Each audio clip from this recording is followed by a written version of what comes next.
যিজন অসমৰ মুখ্যমন্ত্ৰী হিমন্ত বিশ্ব শৰ্মাই চৰকাৰী মাটিত অবৈধ বেদখলকাৰীৰ পৰা দখলমুক্ত কৰিবৰ কাৰণে এক ব্যাপক অভিযান আৰম্ভ কৰিছে, যিটো কাৰণে তেখেতে এনকাউণ্টাৰ পৰ্যন্ত কৰিবৰ কাৰণে পুলিচক নিৰ্দেশ দিছে।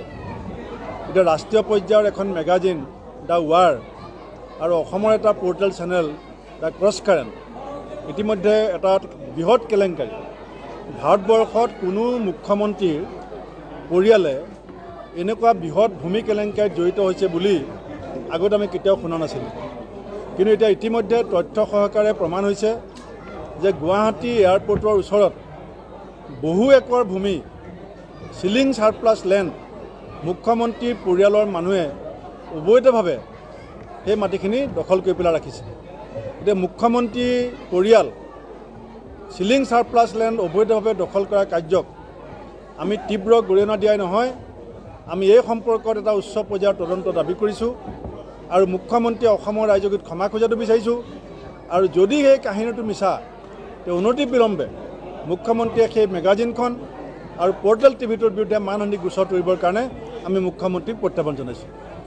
দ্বিতীয়তে আপুনি আজি কেইদিনমানৰ আগতে ইয়াত সাংবাদিক বন্ধুসকল আছে, আজি কেইদিনমানৰ আগতে মুখ্যমন্ত্ৰীয়ে গৰুখুটিত গৈ পেলাই সৰ্বসাধাৰণ মানুহ যাৰ ভূমি নাই, যাৰ খাবলৈ নাই, থাকিবলৈ ঘৰ নাই, সেই মানুহখিনিক উচ্ছেদ কৰি কেইবাজনকো গুলীয়াই মাৰি চৰকাৰী মাটি বেদখল মুক্ত কৰিছিল।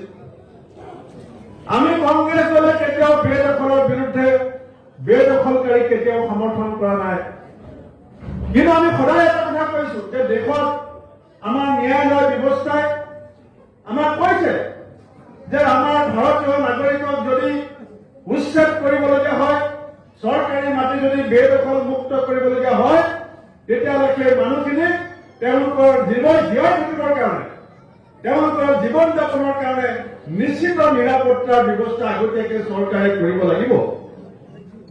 কিন্তু তেওঁ গোটেই ভাৰতবৰ্ষত বাহ ল'লে যে মই অসমৰ চৰকাৰী মাটিৰ বেদখল মুক্ত কৰিছোঁ। কিন্তু আজি অসমৰ কাৰণে লাজৰ কথা, সমগ্ৰ ভাৰতবৰ্ষৰ মানুহক সন্মুখত আজি অসমৰ মানুহে মুখ দেখুৱাব নোৱাৰাকৈ লাজ পাবলগীয়া হৈছে যে যিজন মুখ্যমন্ত্ৰীয়ে চৰকাৰী মাটি বেদখল মুক্ত কৰিম বুলি কৈ মানুহ গুলীয়াই মাৰি পেলাই চৰকাৰী মাটিৰ পৰা মানুহ খেদি পঠিয়ালে, সেইজন মুখ্যমন্ত্ৰীৰ পৰিবাৰে, সেইজন মুখ্যমন্ত্ৰীৰ সহধৰ্মিনীয়ে, সেইজন মুখ্যমন্ত্ৰীৰ পত্নীয়ে চৰকাৰী মাটি এয়াৰপৰ্টৰ ওচৰত দখল কৰি বহি আছে। আজি ৰক্ষকেই ভক্ষক, যোনে জাতিক ৰক্ষা কৰিম বুলি কয়, যোনে জাতিক বচাম বুলি কয়, এতিয়ালৈকে অসমৰ মানুহে কথাবিলাক ভালকে গম পোৱা নাই।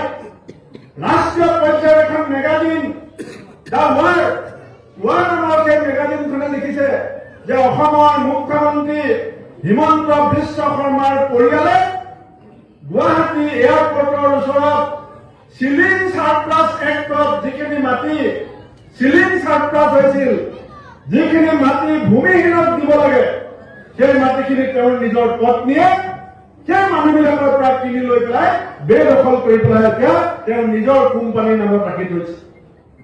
এইজন মুখ্যমন্ত্ৰী, যিজন মুখ্যমন্ত্ৰীয়ে অসমৰ মানুহক কৈছিল যে ভাৰতবৰ্ষৰ ভিতৰত অসমখন জিলিকাব।